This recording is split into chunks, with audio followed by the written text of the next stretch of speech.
नमस्कार, उदय क्लास है ए to Z solution में आप सभी शिक्षक साथी, प्रगणक साथी, पर्यवेक्षक साथी एवं चार पदाधिकारी साथियों का हार्दिक स्वागत एवं अभिनंदन है। आज मैं आप लोगों के समक्ष उपस्थित हूं कि प्रश्न आपके जवाब हमारे, समस्या और समाधान, बिहार जाति आधारित गणना 2022 द्वितीय चरण के क्रम में जो 15 अप्रैल से प्रारंभ हो चुका है।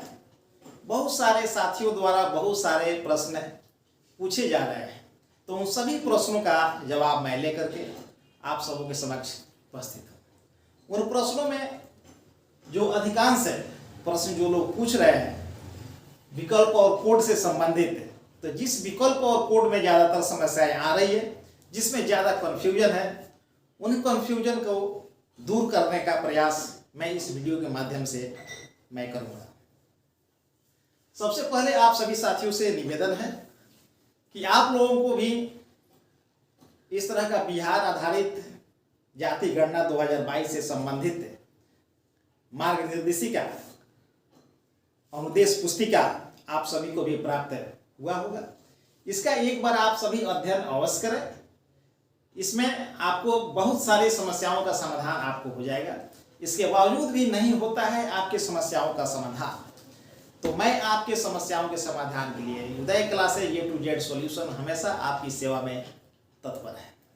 तो आज हम उन सभी बिंदुओं पर हम लोग विचार करेंगे, उन सभी बिंदुओं पर, उन सभी क्वेश्चंस विकल्प और कोड पर आज हम लोग विचार करेंगे। एक प्रपत्र हम लोग भर करके देखेंगे कि कहाँ क्या समस्याएं हो रही हैं, किस किस प्रकार का समस्या आ रहा है, और उन समस्याओं को दूर करने का प्रयास हम लोग करेंगे।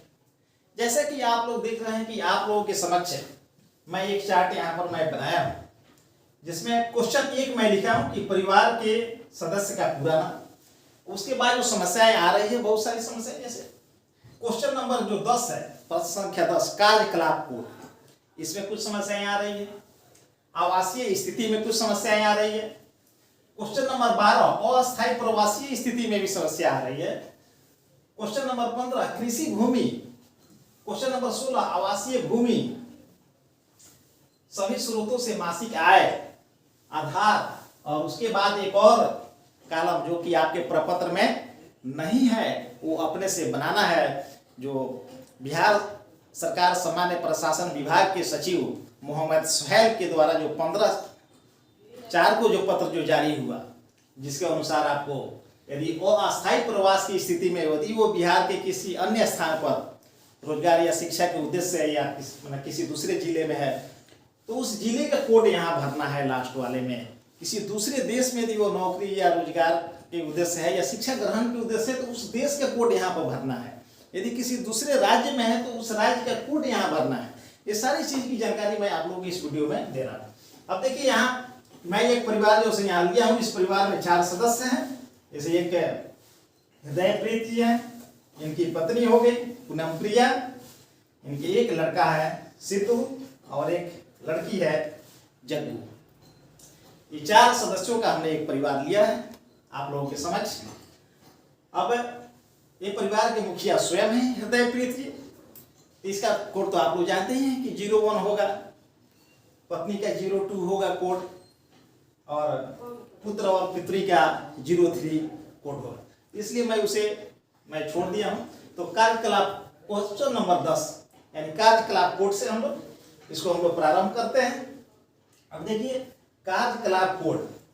अब ये हृदयप्रीत जी जो है, ये शिक्षक की नौकरी करते हैं, लेकिन इनका जहां घर है जिस जिले में, उस जिले में ये नहीं करते हैं, ये दिल्ली में शिक्षक की नौकरी करते हैं, यानी कि वो राज्य से बाहर नौकरी करते हैं। तो सबसे पहले तो हम कार्यकलाप कोड भरेंगे, तो कि शिक्षक की नौकरी करते हैं। शिक्षक की नौकरी करते हैं तो ये सरकारी में आएंगे। इनका जो कोड होगा वो आपको इसे कोड डायरेक्टरी के अनुसार इनका जो कोड होगा वो 01 होगा, क्योंकि सरकारी नौकरी है।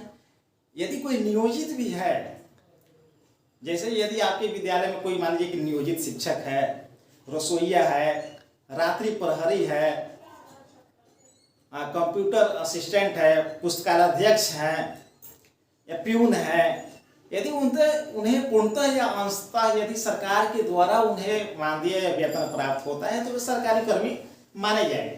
तो चलिए, तो यहाँ इनका जो कार्यकलाप कोड होगा वो 1 होगा।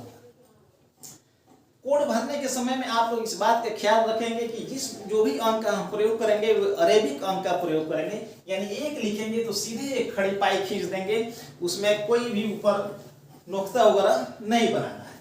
चलिए, अब है कि आवासीय स्थिति, तो इनका जो मकान है आवासीय स्थिति, ये 2 कमरों का पक्का मकान है, तो कोड 01 हो गया। और अस्थायी प्रवासी स्थिति, अब हम जिसको हमने बताया कि ये शिक्षक हैं, मतलब सरकारी नौकरी करते हैं, लेकिन ये अपने राज्य में नहीं दूसरे राज्य में करते हैं, दिल्ली में नौकरी करते हैं, तो अस्थायी तो क्या हो गया कि इनका कोड हो गया क्या कि अन्य राज्य में नौकरी या रोजगार, तो यहाँ कोड हो जाएगा इनका 04। अब कृषि भूमि 15।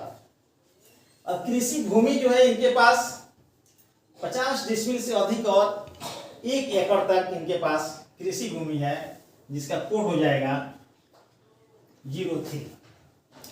आवासीय भूमि क्वेश्चन नंबर 16। तो आवासीय भूमि में आप देखिए कि आवासीय भूमि इनके पास जो है वो 5 डिसमिल से 10 डिसमिल तक, यानी कि इसका भी कोड 03।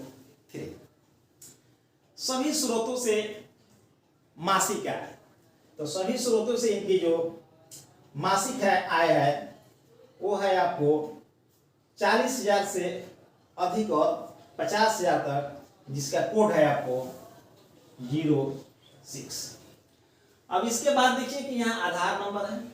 अब आधार नंबर वैकल्पिक है, यदि ये देते हैं हृदय प्रीत जी आधार नंबर तो यहाँ हम आधार नंबर लिखेंगे, नहीं देते हैं तो इस आधार वाले कॉलम को हम खाली छोड़ेंगे। लेकिन अब यहाँ एक ध्यान देने वाली बात है कि क्वेश्चन नंबर 12 जो है अस्थायी प्रवासी स्थिति, हमने यहाँ कोड भरा 4, यानी ये बिहार से बाहर अन्य राज्य में नौकरी करते हैं। तो जैसा कि पता चला कि ये दिल्ली में नौकरी करते हैं, तो दिल्ली राज्य का जो कोड होगा, जो बिहार सरकार सामान्य प्रशासन विभाग के द्वारा जो जारी किया गया है, वो दिल्ली का कोड है 31। तो यहाँ 31 हम लोग यहाँ लिखेंगे। आगे बढ़ते हैं। पूनम प्रिया, अब ये गृहिणी है, कुछ नहीं करती हैं, तो गृहिणी का जो कार्यकलाप कोड है उसके लिए हम लोग भरेंगे गृहिणी का कोड है आपको 14। आवासीय स्थिति, तो जो आवासीय स्थिति इनका है हृदय प्रीत जी का, वही आवासीय स्थिति इनका भी भरा जाएगा, क्योंकि उसी मकान में ये भी रहते हैं। ये सेम होगा, परिवार के जितने भी सदस्य होंगे उनकी आवासीय स्थिति का जो परिवार के मुखिया का जो कोड होगा वही कोड सभी सदस्यों का भरा जाएगा। तो इसमें कोई कंफ्यूजन आप लोग नहीं रखेंगे कि आवासीय स्थिति अलग अलग होगा। आवासीय स्थिति परिवार के मुखिया का जो होगा वही सभी का होगा। यदि यहाँ आवासीय स्थिति यदि खपड़ेल मकान होता 03 होता तो सब में हम लोग 03 ही भरते। यदि यहाँ हम 02 भरते तो सभी में हम 02 ही भरते। यहाँ 01 है तो सभी सदस्यों में हम लोग 01 ही भरेंगे। अस्थायी प्रवासी स्थिति, तो अस्थायी प्रवासी स्थिति जो है क्वेश्चन नंबर 12। तो क्वेश्चन नंबर 12, अब इनकी पत्नी का कोड हो गया 01, चूंकि ये इनके साथ वहां नहीं रहती हैं, ये घर पे ही रहती हैं अपने गांव में। अब देखिए कृषि भूमि, तो जो भी कृषि भूमि है वो हृदय प्रीत जी के ही नाम पर है, उनकी पत्नी के नाम पर कोई कृषि भूमि नहीं है।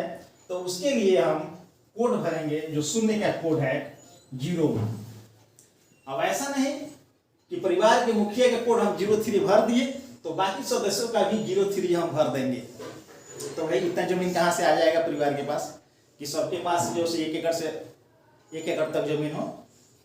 हाँ, यदि परिवार में यदि बंटवारा हुआ हो, परिवार के मुखिया यदि कहते हो कि हाँ मेरी पत्नी के नाम पर भी कहीं कृषि योग्य भूमि है, मेरे बेटे के नाम पर भी कहीं जो है जमीन, मेरी बेटी के नाम पे भी कहीं जमीन है, परिवार के मुखिया यदि आपको इस बात की जानकारी देती हैं तब तो उसके अनुसार यहाँ आप कोड भरेंगे, अन्यथा की स्थिति में नहीं भरेंगे, वो शून्य होगा, सभी में 0-1 हो जाएगा, सिर्फ मुखिया को छोड़ करके। उसी तरह से आवासीय भूमि है, तो आवासीय भूमि अब हृदयप्रीत जी बताते हैं कि हाँ मेरी पत्नी के नाम से भी एक जगह आवासीय भूमि मैं खरीद करके रखा हूँ, तो वहाँ जो इनका वो जो जमीन है वो थोड़ा इनसे कम है, वो 0 से अधिक और 5 डेसिमल तक है, तो ये कोड यहाँ जो हो जाता है 0-2 हो जाता है।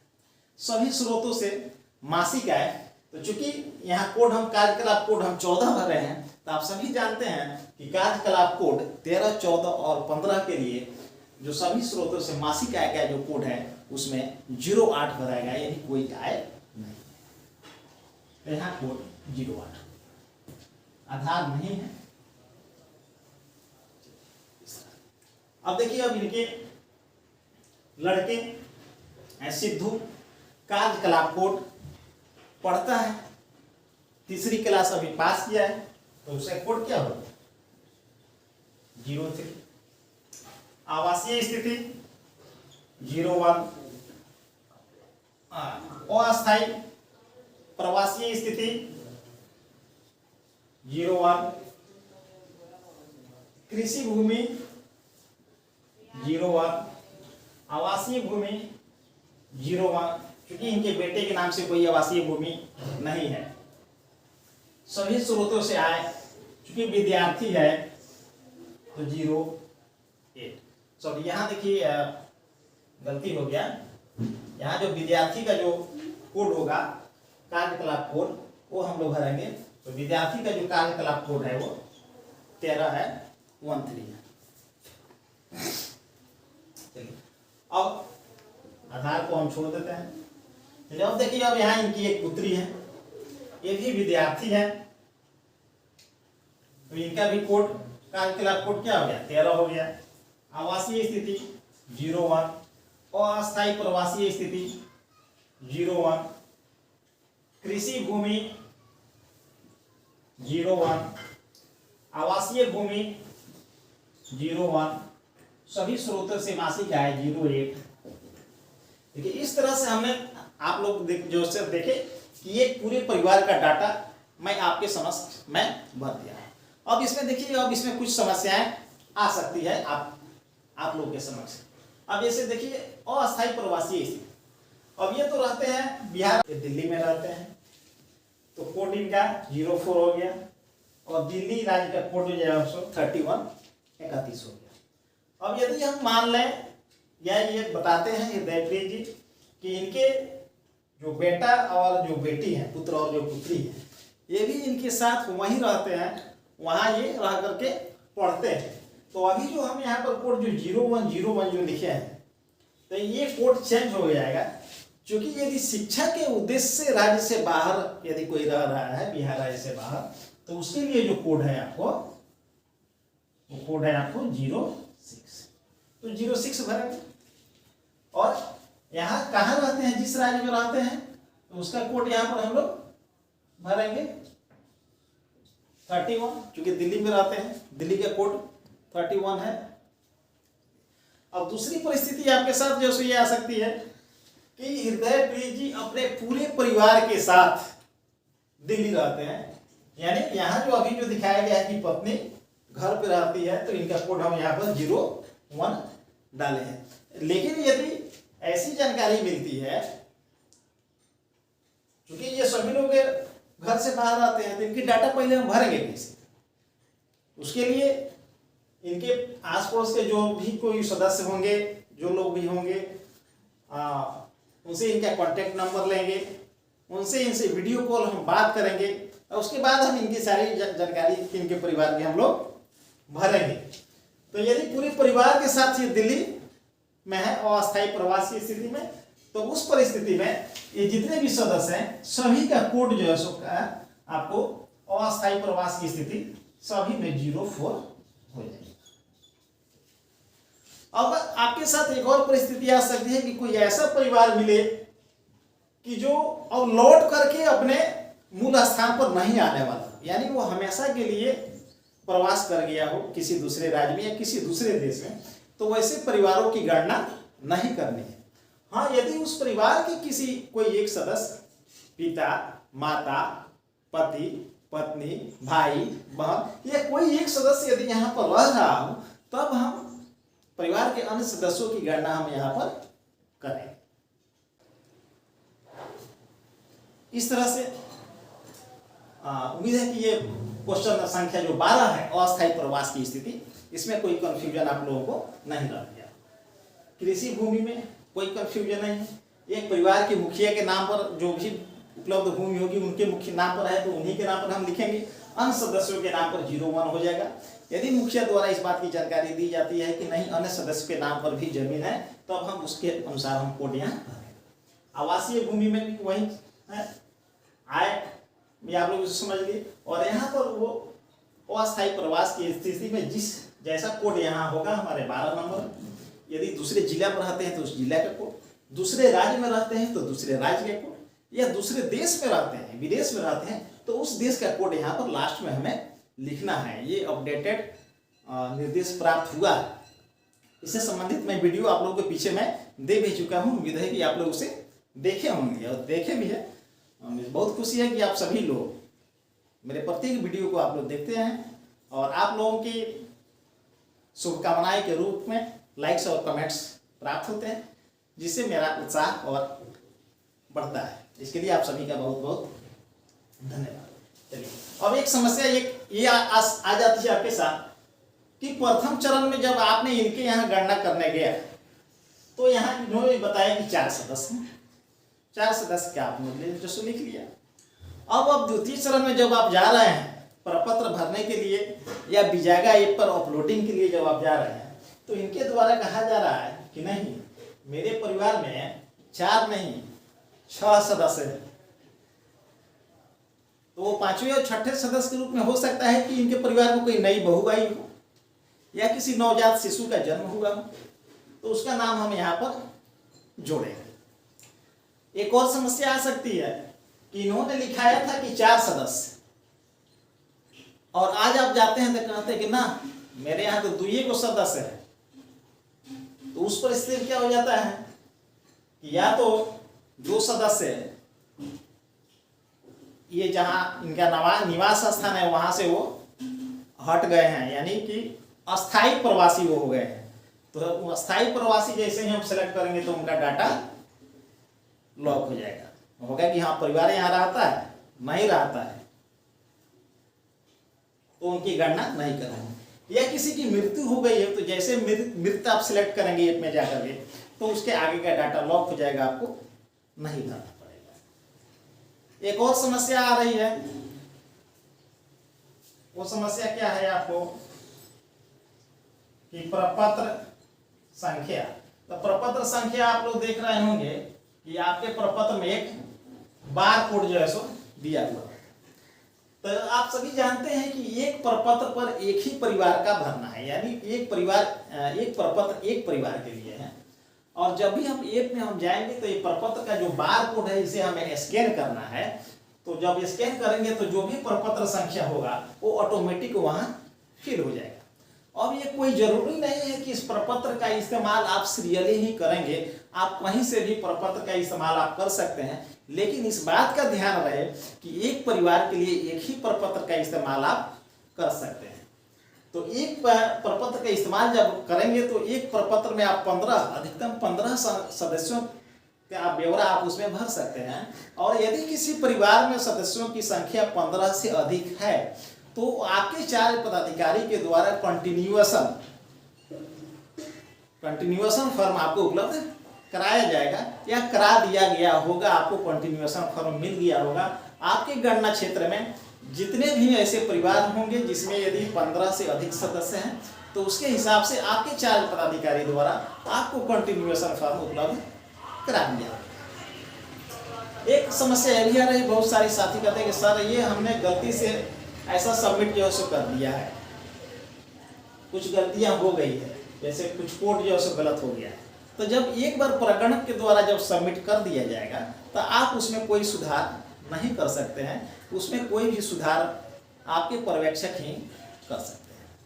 जो भी आप नए सदस्य का नाम जोड़ेंगे, नवजात शिशु का नाम या जो नई नवविवाहिता बहू के रूप में जो नई सदस्य जो घर में जो यदि आई हुई है उसका नाम यदि आप उसे जोड़ते हैं तो अब आपको नहीं जोड़ना है, वो जोड़ने का अधिकार आपको नहीं है।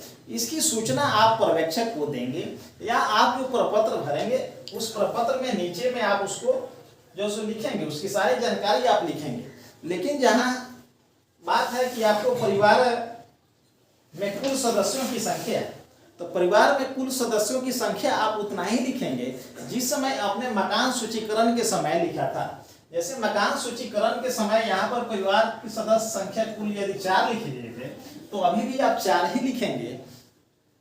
ये नहीं कि यदि 5 और 6 यदि हो गए हैं आज के डेट में तो आप 5 या 6 आप यहाँ नहीं लिखेंगे, यहाँ आप 4 ही लिखेंगे। लेकिन इस परिवार में यदि कोई नया सदस्य चौथे या 5वें सदस्य के रूप में यदि जुड़ा है तो उसका ब्यौरा नीचे आप अवश्य भरेंगे ताकि आपके पर्यवेक्षक को इसकी जानकारी हो सके और वे अपने मोबाइल ऐप में इस नए सदस्य का नाम जोड़ सके, जो कि पर्यवेक्षक के मोबाइल ऐप में वो अलग कलर में दिखाई पड़ेगा और फिर वो 4 पदाधिकारी के जाएगा और 4 पदाधिकारी उसको सबमिट करेंगे और 4 पदाधिकारी भी जब उसे रिव्यूअर सबमिट कर देंगे तो फिर वो उनके हाथ से निकल जाएगा, वो फिर जिला 4 पदाधिकारी के पास और विजयगा ऐप पर अपलोड करने का कार्य हम लोग करेंगे।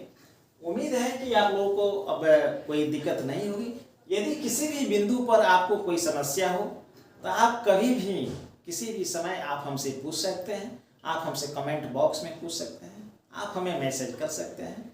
जो भी गणना संबंधित जितने भी वीडियो मेरे द्वारा डाला गया है वो आप प्ले लिस्ट में, मेरे चैनल पर प्ले लिस्ट में जाकर के देखेंगे, वहाँ पे गणना संबंधी सारी वीडियो जो सो उपलब्ध है आप वो देखेंगे। इसके बावजूद भी यदि आपकी शंका का समाधान नहीं होता है तो आप हमसे कमेंट बॉक्स में पूछेंगे, मैं कोशिश करूंगा कि आपके समस्याओं का समाधान किया जाए।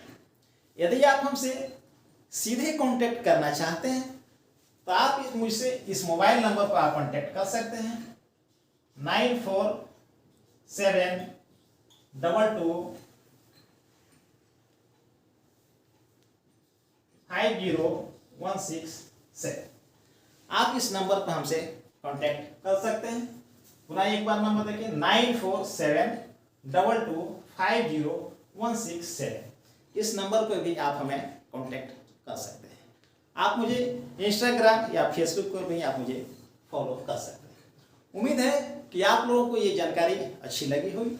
यदि अच्छी लगे तो इस वीडियो को या मेरे चैनल को आप लाइक और कमेंट अवश्य करें और सब्सक्राइब अवश्य करें। यदि अभी तक आपने मेरे चैनल को सब्सक्राइब नहीं किया है तो उसे सब्सक्राइब अवश्य करें और बेल आइकन आप अवश्य दबाएं ताकि मेरे प्रत्येक आने वाली वीडियो की जानकारी आपको मिल सके। फिर मैं अगले वीडियो के साथ उपस्थित होऊंगा। तब तक के लिए धन्यवाद, नमस्कार।